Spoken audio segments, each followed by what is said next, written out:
If Urban Meyer was a color, what color would he be and why? He'd be.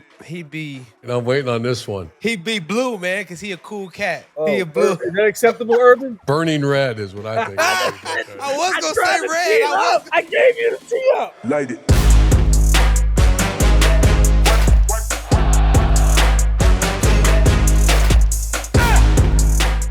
Hey, Mark, you know what we got on this week's show? My Heisman brother. Yeah, we got Deuce Heisman Trophy winners on this week's edition of The Triple Option presented by Wendy's. Go to Wendy's and taste the difference in a hamburger. Rob Stone, Urban Meyer, and Mark Ingram here with you. Glad you found us this week. Remember, rate, subscribe over at Apple Podcast, Spotify, wherever it is you get your podcasts, as well as across social media at 3X Option Show. You can find us on YouTube as well. We're going to delve into the Penn State schedule and find their 2025 win total in the regular season. It was quite an exercise, but we begin with a huge name making a major move just days ago. Huge, like thick huge, like neck huge, leg huge, running back huge. 1995 Heisman Trophy winner, 2011 College Football Hall of Fame inductee Eddie George joins us right now. He's a four-time Pro Bowler, jumped into the coaching ranks a few years ago at HBCU side Tennessee State. 4 years you were there, Coach. It's hard, by the way, it's really hard to call him Coach. Like he's Eddie. Like it's hard to say Coach George. Cool. You can call me. I know. No. You left some of it out. Coach George. Hey, Stone, get used to it. Stone, you left some of it out. 1996 Rookie of the Year. Tell him. 1996 Rookie of the Year. 7,000 yard seasons. 10K yard rushing club. Heisman. Okay. Oh wow. You ready? I'm here to do the coaching accolades. I'm going to do the coaching accolades. Well, you know I'm a running back, so I'm going to show him the running back love. I'm going to show him the running back love. You feel me? And he's a member of the 10K club. That's right. Yeah, the Heisman So club. get it right. All right, and so Rookie of the Year. We know about Eddie as a running back. Let's talk about Eddie as a head coach, because that's why Coach George is joining us right now. 4 seasons at HBC side Tennessee State, went 24-22, had that 9-3 season last year. Coach got to the FCS playoffs as well. So that's impressive. Even more so when you consider what the Tigers program was before he arrived, averaging about 3 wins a year the prior 4 seasons. Sunday, he makes the big move from the HBC to the MAC. The new head coach of Bowling Green University. It took a while for us to finally get to it. Eddie George joins the Triple Option this week. Congratulations, Coach George. Oh, thank you, guys. I appreciate it. I love. Thank you, Mark. I love watching your podcast. It's always fun to be on. I'm glad I made it in this capacity. I always wanted to be on, but I guess I had to get this job to get on the show. Hey, Eddie, great to see you, and congrats. And we talked many times. That place is special to me. They took a chance on a 35-year-old receiver coach out of Notre Dame, and I fell in love with community. As you go, that community goes. And I called you the day before you took that job and said, man, this is not a normal job. This is a town of 25,000 people that, to get that stadium full, they have to have a reason to go. Yep. And I got news. You're that reason. And obviously your players when you get going. But write this down, Trotter Steakhouse, Sam B's. Take your wife there and blow it up. It's an incredible place. Carter Park, your kids are a little older, but that's where my daughter and son played baseball. Incredible place. And never say the T word, ever. What's that? I don't know what that is. That place 40 miles north of you. Where is it, Urban? I don't. You go north until you smell it. West till you I don't know, something. Somewhere up there. Hey, congrats, man. And here's a good thing. I'll let you go with this. The place is in pretty good shape. Scott Leffler, you have good facilities. Yeah. I was up there 2 years ago. I mean, I'm not going back to what it was like in 2001. It wasn't like that. Yeah. You got a pretty good situation, Coach George. It is. The moment I touched down yesterday, you can feel the love, the excitement. And that's what got me excited. My family was excited. I was excited. I was like, man, this is awesome. They flew me and my family up and immediately greeted with love and respect and admiration. So excited. Just meeting the people around the town, around the program, the staff. I mean, it's just been first class, and I get it. They're very passionate fans. Like Buckeye Nation's passionate. But this is a little different. It's very intimate. It's not overwhelming. It's very genuine. Not that Buckeyes are not. It's just different, man. And I see it. I feel really good about it. Of course, given the situation, there's some tough decisions that I have to make. Scott left it in a great position. Staff is great. But I'm going to put together the best staff in this situation, and I feel really positive about the future of Bowling Green football. I'm really excited. Man, I just want to, man, we were at the Heisman ceremony, spending some time together. We were talking, and you started at Tennessee State. I asked you, like, yo, how did you get into coaching, man? And you told me an amazing story. So I want you to share it on the podcast, man. How you kind of got started, how you got the job at Tennessee State, and how you made it to now being the head coach at Bowling Green. Well, prior to me jumping into the profession, I was doing things on Broadway. I have a wealth management business that I run, and this was during COVID, and I managed money for the AKA Foundation, and the president for the AKA Foundation was the former president for Tennessee State, Dr. Glenda Glover. And it was one day, out of the clear blue, she calls me and she says, "Hey, I'm calling for, to ask you a question. I want you to have an open mind." So immediately I'm thinking, okay, she wants to ask me for money. All right, for some type of foundation. And then she says, "It's not for money." I said, "Okay." Probably wants me to help with the search of finding their coach because I heard on the news that they were thinking about going a different direction.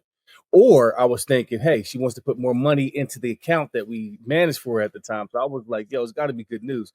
She hit me with, I'm going to ask you to be the next head coach for Tennessee State. I'm looking at the phone like, what?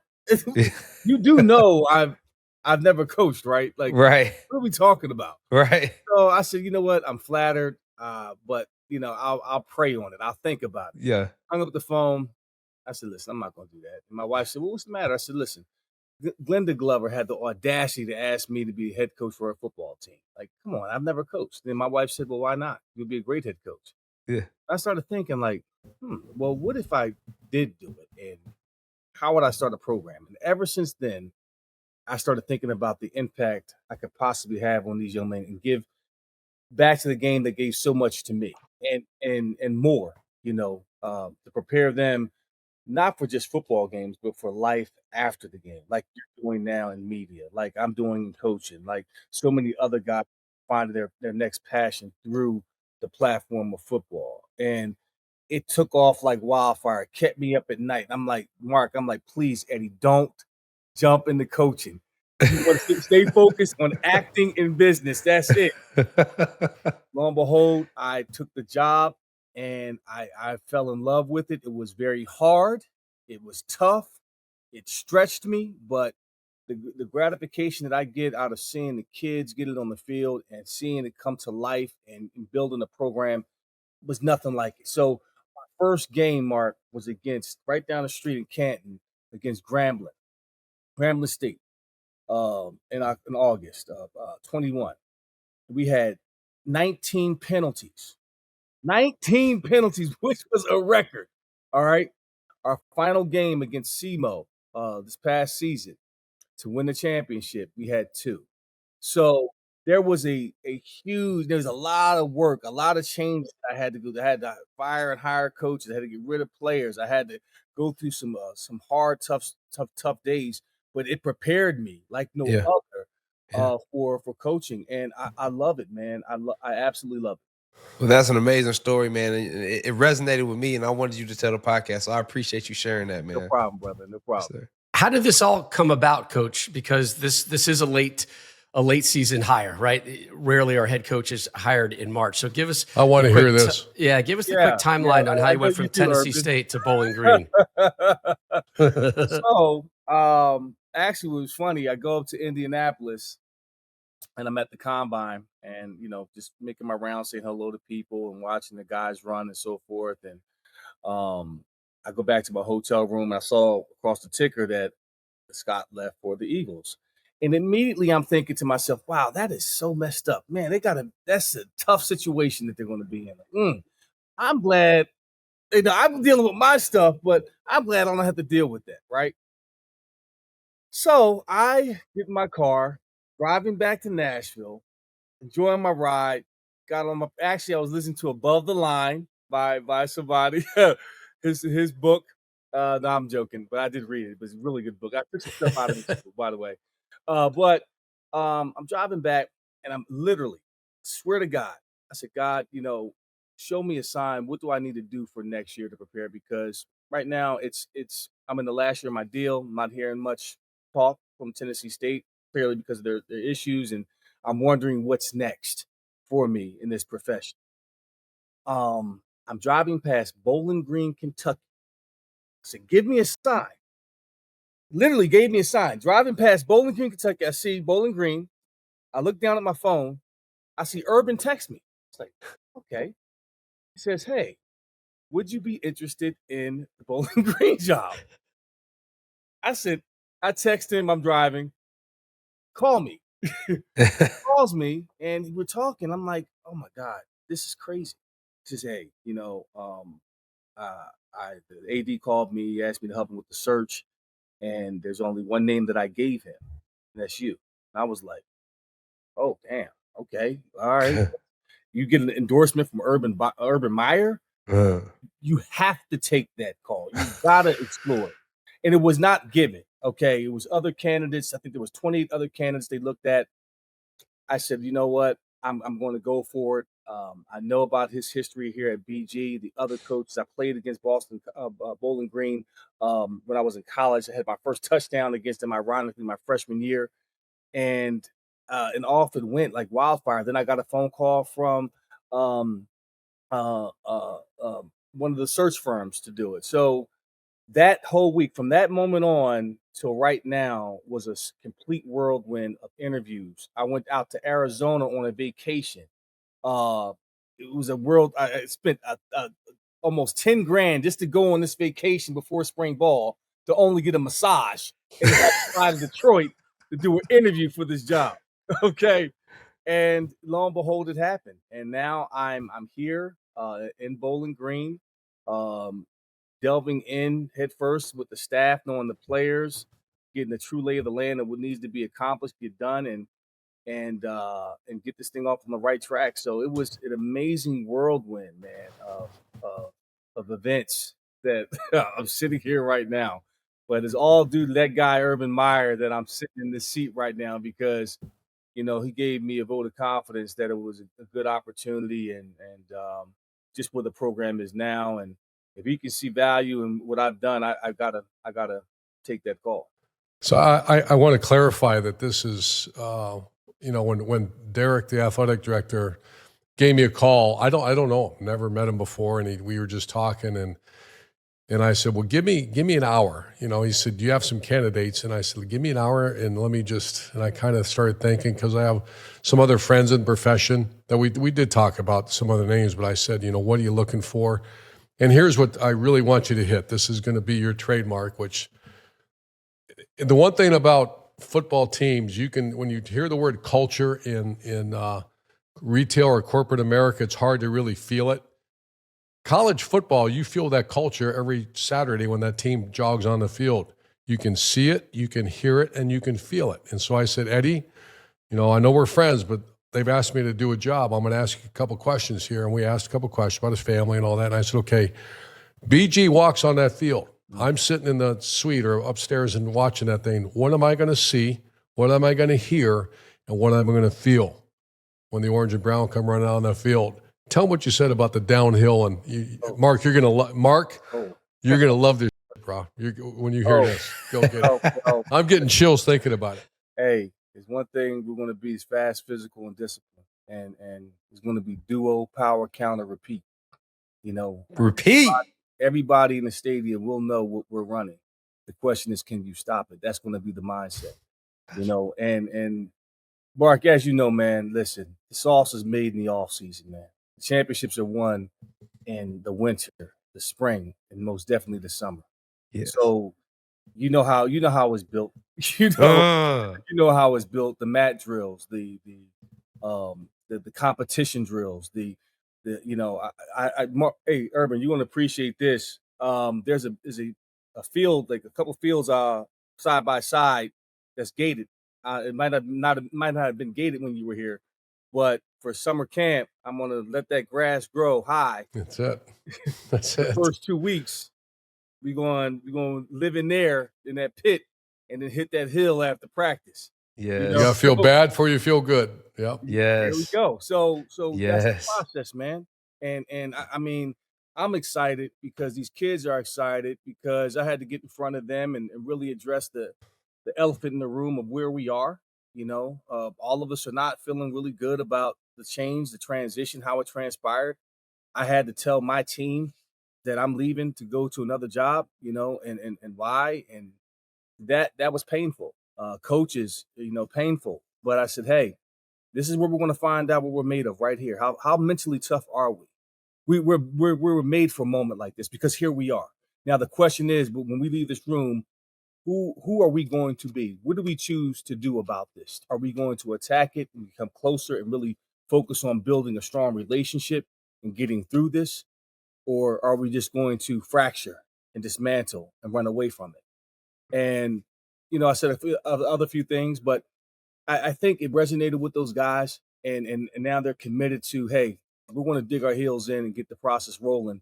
And it's going to be something when we roll out there in that stadium on Saturday in the fall, I don't know how good we're going to be, but they're going to understand that they've been played, they played BG for sure. No questions asked. From the field to the stage to Tennessee State and now Bowling Green University, Eddie George made the fresh move of the week. Brought to you by Wendy's. Go to Wendy's and taste the difference in a hamburger. We continue with Coach George after this. Light it. When it comes to making the best hamburgers around, the basics matter. And Wendy's, well, they've really got those burger basics on lock, and boy, does it show. So what's the secret to all those hot and juicy hamburgers? Simple. Wendy's always crafts their hamburgers with that fresh, never frozen beef they're famous for. The result, hot and juicy beefy hamburger perfection every time. No matter which hamburger you order from the Wendy's menu, you already know that thanks to those Wendy's burgers basics, it's going to be exactly what you were craving. I mean, as long as what you crave is a hot and juicy hamburger, a hamburger made fresh just for you, not waiting for you. After all, the perfect burger doesn't spend its time waiting around.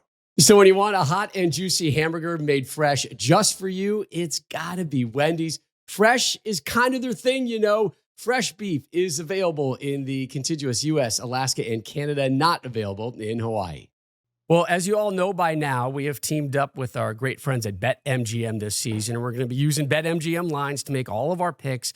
We'll also have special offers for our listeners each week. Mark, you're listening, right? You're listening to this? Yeah, I'm listening. Pay attention. All right, so if you haven't signed up for BetMGM yet, we urge you to use the bonus code OPTION or go to betmgm.com/option, and you will get up to $1,500 first bet offer, Mark, on your first wager with BetMGM. We're talking $1,500, Mark. $1,500. But here's how it works. Download the BetMGM app and sign up using bonus code OPTION. Deposit at least $10 and place your first wager on any game. You'll receive up to $1,500 in bonus bets if your bet loses. Just make sure you use bonus code OPTION when you sign up or go to betmgm.com/option.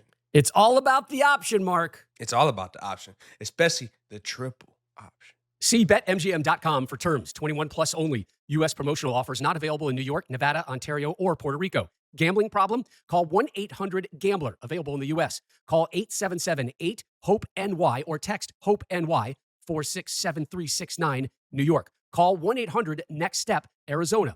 1-800-327-5050 in Massachusetts. 1-800-BETS-OFF in Iowa. 1-800-981-0023 in Puerto Rico. First bet offer for new customers only. Subject to eligibility requirements. Rewards are non-withdrawable bonus bets that expire in 7 days. In partnership with Kansas Crossing Casino and Hotel. Now, we've always, I think the whole topic around college football, we've discussed it a lot on the show, has been just the state of college football that it's in with the NIL. I know you dealt with it a little bit at Tennessee.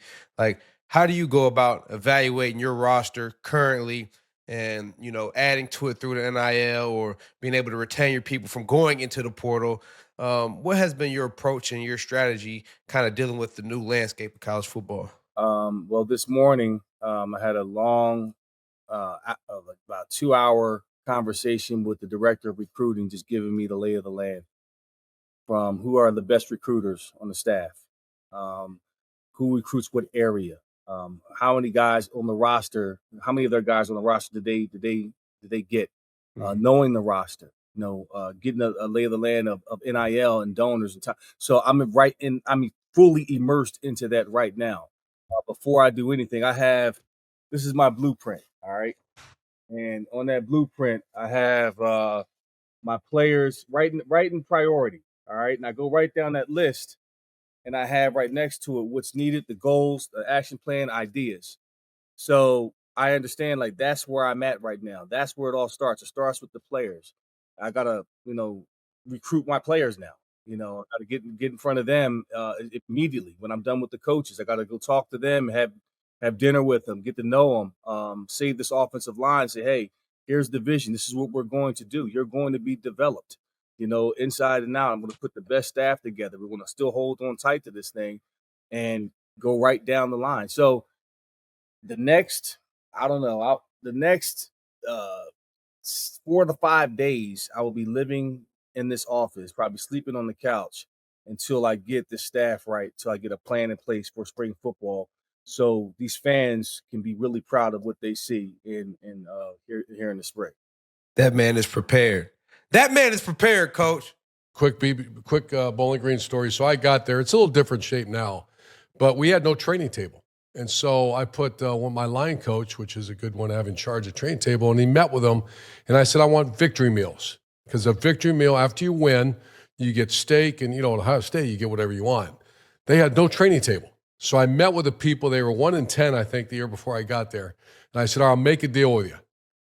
If we win a game, you give us a nice steak dinner, etc. I think it was like $12, $14. I said, if we lose, you can give them the worst. I don't care what because when you lose, you don't deserve to eat. You figure it out. And so I met with him, and he was great. The guy in charge, he said, all right, so you're telling me you're taking over a team that's 1-10 or 2-9, whatever it was, and we can make that deal. And of course, I got to make the budget work. So there's a chance. If you lose a lot of games, we're going to make some money. I said, yep, let's do it. Wow. We ended up going, I think, 9-3 our first year. So it cost the school a couple $1,000 on our training table because we turned it around. Well, hey, it worked. The return on investment was great. Yes. But the facility also, that brand new SIBO Center, Bob SIBO, he's he's your best guy. He's your guy. I'm sure you met him already. If not, he's one of the dear friend. We had a couple bottles of Silver Oak on the back patio at his house after our first year, the biggest turnaround in Division I that year. And he said, what do you need? I said, I need the SIBO Center.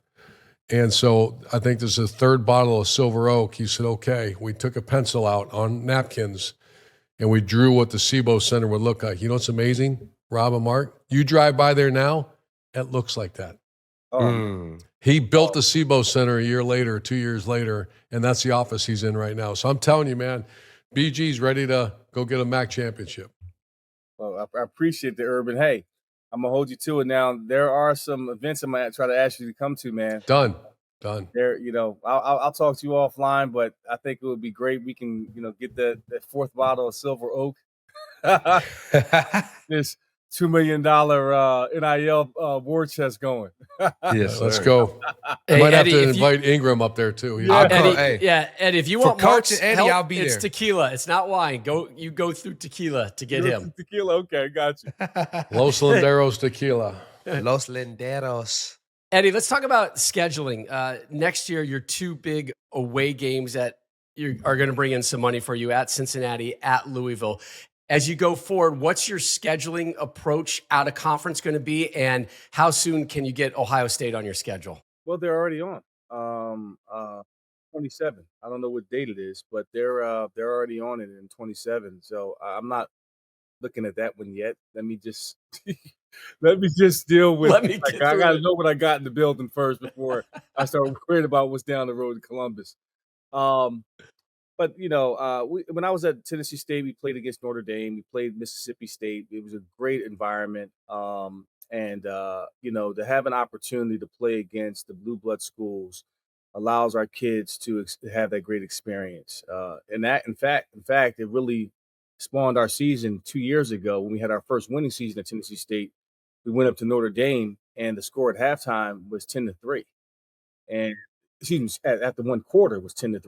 Our kids played hard. We knocked somebody out on a kickoff, got a fumble recovery, and that's when we woke up the echoes, and they put 52 on us. But I say for that first quarter, we gave them hell, and I said, "Listen, we know what it is. We understood what it is, but we competed, and that's it. We played hard, and we forced them to play us at a different level. So we went on to have our first winning season. Of course, 9-3 last year. We built onto that. So my freshman year, we played BG, and that was a tight ball game through 4 quarters. So all MAC schools are going to play you tough. This is a tough division, great coaches, and I can't wait to compete in it. Man, Eddie, man, big bro, I appreciate you. You've had a legendary college career, Heisman Trophy winner, legendary NFL career. How has your successes and your failures prepared you to be the coach that you are becoming? Like, done a great job at Tennessee State, now at Bowling Green. How has your experiences as a player prepared you, and how do you pour into your players throughout, leaning on your experiences as a player? Well, Mark, that's a great question, man. I'm always talking about my failures, not necessarily the successes. It's the failures that really make you. And everything that I've done, even when I played ball, the 2 fumbles I had against Illinois my freshman year led me to win the Heisman Trophy my senior year. Playing in the NFL, having uh, come a yard shy of possibly tying the ball game against the Rams in Super Bowl 34. Mm. Losing the next year, being the number 1 seed in the NFL in the playoffs, losing against Baltimore and Ray Lewis and that great defense in 2000. Always just sharing those stories and saying, hey, it's not the event that happens to you, it's how you respond. That's where mental toughness comes in. It's how you respond to it. We never lose, we learn. And that's the beauty of it. So, and even as a head coach, some of my toughest days, man, I there was a situation at Tennessee State I did not believe existed. I mean, we're at a homecoming game. There were some things happening on the sideline that I was very disappointed in. Found out that players were involved, a couple of the staff members, and I'm like, this is not it. So I had that moment changed my entire coaching style because at that point I was really observing and I was very laid back and just trying to figure out who I was going to be as a coach. And that's when I put the non-negotiables in place and things shifted from there. So you have to go through the hard stuff. You have to embrace the hard stuff in order to find out who you are and to see the beauty that lies on the other side of that. Coach, so this year we have Deshaun Jackson heading to be the head coach at Delaware State, Michael Vick to be the head coach at Norfolk State. Of course, Coach Prime did it at Jackson State, and you getting your head coaching start at Tennessee State. All 4 of these NFL former elite athletes getting their head coaching debuts, if you will, at HBCUs, historically Black college and universities. Why are HBCUs becoming a bit of a gateway to becoming a head coach for former players? I'm not quite sure. I think Dion definitely started this. I think he was always coaching one, like for years. High school, always coaching the Suns through little league and junior high, high school, and so forth. So he left the TV world and got into coaching. And man, I thought it was really cool. I wasn't, like I said, I wasn't seeking to become a coach. And then when I did it, I actually called Prime and asked him, can I be successful at doing this, having no coaching experience? And he says, yes, you are the CEO of your program. You played the game. I very rarely do I call plays. And I was like, that makes sense. So I jumped into it, and I've had some success. Now I'll say this, the HBCU world is different. It's challenging. There aren't a lot of resources, a lot of things you're going to have to do on your own and grind through it. But it's a great teaching ground for you. It prepares you for every scenario, and you appreciate things a little bit more. When you've come from an Alabama or an Ohio State or Bowling Green, and you just have to be very creative in terms of getting things done. And it's going to be grind. I think Michael and Deshaun are going to have a wonderful experience, but there's going to be a lot of work that lies ahead for them. So you spoke to Coach Prime before you got into head coaching at an HBCU. Did you talk to Deion before you made that move from Tennessee State up to the MAC and Bowling Green? Part of it. I rely on a few guys. Jerome Bettis, one, Deion. Just trying to get a sense of, is this a good opportunity? Given the timing of this, how do you manage through it? I mean, this is in March, okay, and the staffs are set. We're going into spring ball. There's some challenges that lie ahead with this thing, so it was a very difficult decision to make, but one that I feel good about in my gut, and I feel like it was time, and I think is a great opportunity to do it. So he gave me that vote of confidence, and gave me some advice, and that's what I seek. Whether it's Urban or Jim Tressel or a bunch of guys, I've vetted out everybody and got their opinion. So yeah. So Coach Prime took his kids, right, from the HBC out to Colorado. You have a young man, goes by the name of Eric George, who was second-team all-conference defensive lineman, led Tennessee State in tackles for losses. Are we going to have father and son coaching and playing together right now, again? He's at Tennessee State, working out, going to class. If he decides to jump in the portal, that will be discussed. So that's a firm yes. That's all right. Eddie, thanks for joining us, man. It's you look good there. I'm so proud of you, and I can't wait to come see you. Yeah, Herb, thank you so much, guys. Hey, real quick, Mark, we got a little tradition sometimes during our interviews that we like to wrap things up with.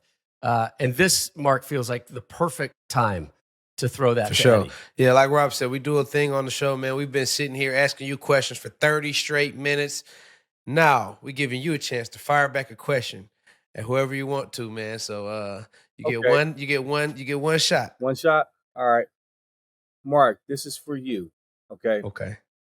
If Urban Meyer was a color, what color would he be and why? If he was a color, what color would he be and why? Yes. Damn. Yeah, you asked me to ask a question, so there we go. He'd be. I'm waiting on this one.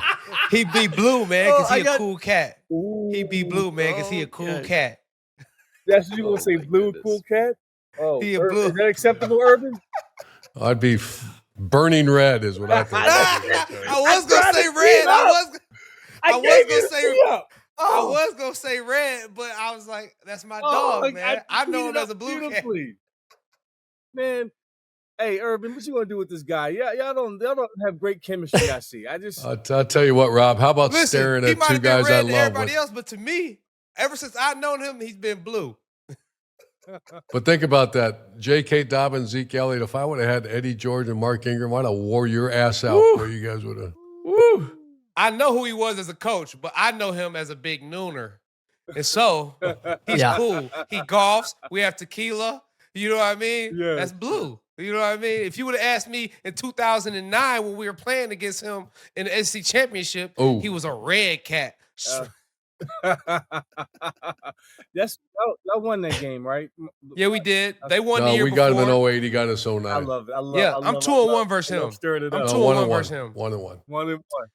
Coach George, Coach George, have you learned the words to I Ziggy I'm Zumba learning yet? it. I learned it yesterday. There's not a lot of words. There's not to many it, Rob. words involved. Not a lot of And words. I'm learning There's about not. the claw too, the secret handshake. So that's Oh yeah. yeah.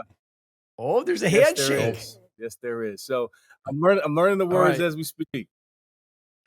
I think there's like 5 words total, and most of them are I, Ziggy, and Hey, set Zumba. up. Set up a fundraiser. Me, Rob, and Mark will come hang with you. Hey, Yeah. I would love that. That'll be We'll awesome. do it. We'll raise some cash. Or better yet, Big Noon Kickoff rolls in town for the Battle of Let's make it happen. Let's I-75. make it happen. That T Let's make it team at happen. Bowling Green.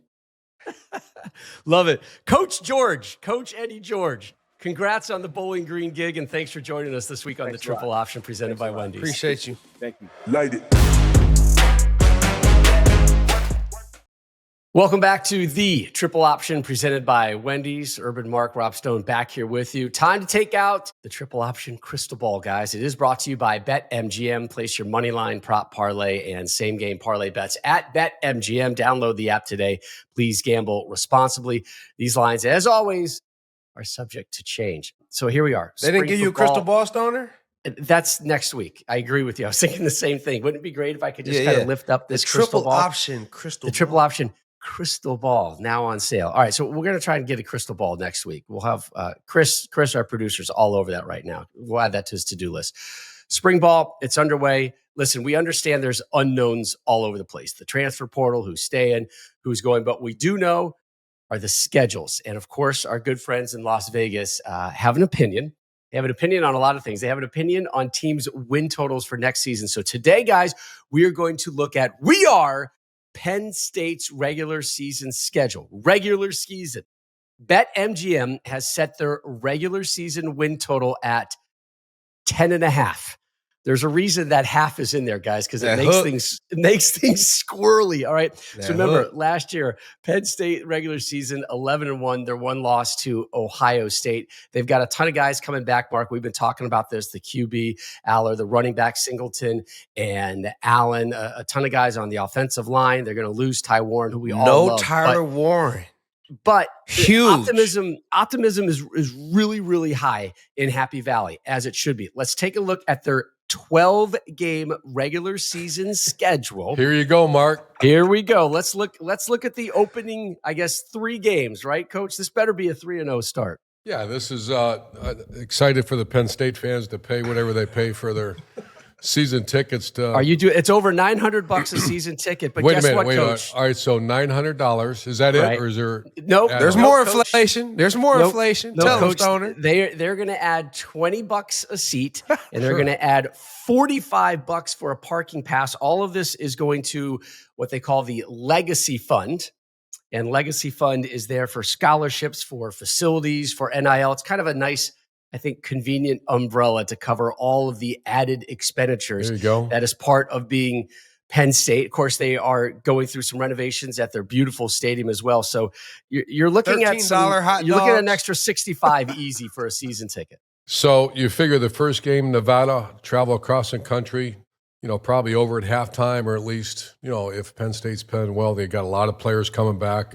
They're kind of following the mode of the Wolverines in Ohio State with everybody coming back. You wonder if this is that kind of team, but you won't know until Oregon. Nevada. Imagine, I'm serious now. If you're a fan, a big Penn State fan, you're going to travel the migration across the state of Pennsylvania. 110,000 people in that big-time stadium, and you're going to watch them play Nevada, FIU, and Villanova. Ouch. I wonder if one of those is going to be the whiteout game. That's at noon. So, and then they have Oregon, Northwestern, no Wolverines on that schedule. You got, obviously, at Ohio State, which has been a tough one for them. Indiana's going to have completely rebuild. Nebraska. So their home schedule, Mark, Nevada, Florida International, Villanova, Oregon, big time. That'll be a big-time atmosphere there. Northwestern, Indiana, and Nebraska. That's your Penn State for 900 or whatever it is. And they should. BetMGM say 10.5, Coach. 10.5 I think they're going to get it with that schedule. Yeah, sure they'll get it. You think they're going to get 11 regular season wins? I do. Okay, so let's give them the Ohio State. Let's say they lose at Ohio State. Right. Okay. So they have There's one more your one mess loss. up. Yeah, that's it. They can't mess up anything else. That includes Oregon. That includes Oregon. Yeah. Yep. right? That includes Indiana. That includes going Nebraska. to at Iowa. You know what I mean? At Like, Iowa is a Damn. tricky one. Damn, you're I putting me on the agree. spot here, man. at Well, that's UCLA 10 and a half. cross country. 10.5. I did That the hook, fast man. math. That hook gets All you right. the half. That half Right, win Mark? gonna get I did the Mark- fast math, coach, and I was like 9. I'm comfortable at 9. And then to get to 10, much less 11, which is what Vegas is 12 saying. games. Ooh, that is tough. I'm That's going. just I'm regular going season. to take 11-1. I'm going on it. Oh, Wow.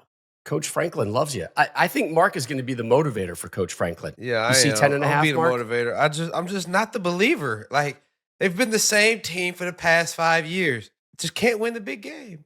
And they got a couple of them here. They got Oregon. They got Ohio State. That's it. Yeah. And so that's your 2 losses. And that means they get 10 wins. At Iowa is a tough one. At Iowa is a real At tough one. Iowa. So listen, Coach, you got Oregon, Ohio State, at Iowa, and then you know you in for a dogfight in one of them 9 games. Hopefully it's not Nevada, FIU, or Villanova. I got less than 10 and a half, man. I got them at 10 wins. They're still going to put them in the playoff. I'm with you. We're here to motivate you, Coach Franklin. We love you. We believe in you, but we only believe in you up to a point, and it's not 10.5 regular season wins currently. Oh, man. No Tyler Oh, Warren. Yes, they got Drew Allen coming back. They got the double-headed monster, Katron Allen and Nick Singleton coming back. But who will you throw the ball to? Somebody needs to emerge as a receiving threat for this You know quarterback what? and You're for right. this team. You're right. Who is you going to throw the ball to? It was a problem last year. It was a problem the year before. And Yeah. if they didn't have Tyler Warren, there would have been Right. no air attack. So who are you going to throw the football to? Drew Aller and Andy Kotelnicki. All right. Coach says they're doing it. Mark and I, not as optimistic, although I'll go ahead and say this. They're still going to make the college football Yes. playoffs. I said How that. about 10 that? wins still get you in the playoffs. Penn State will get themselves to the playoffs.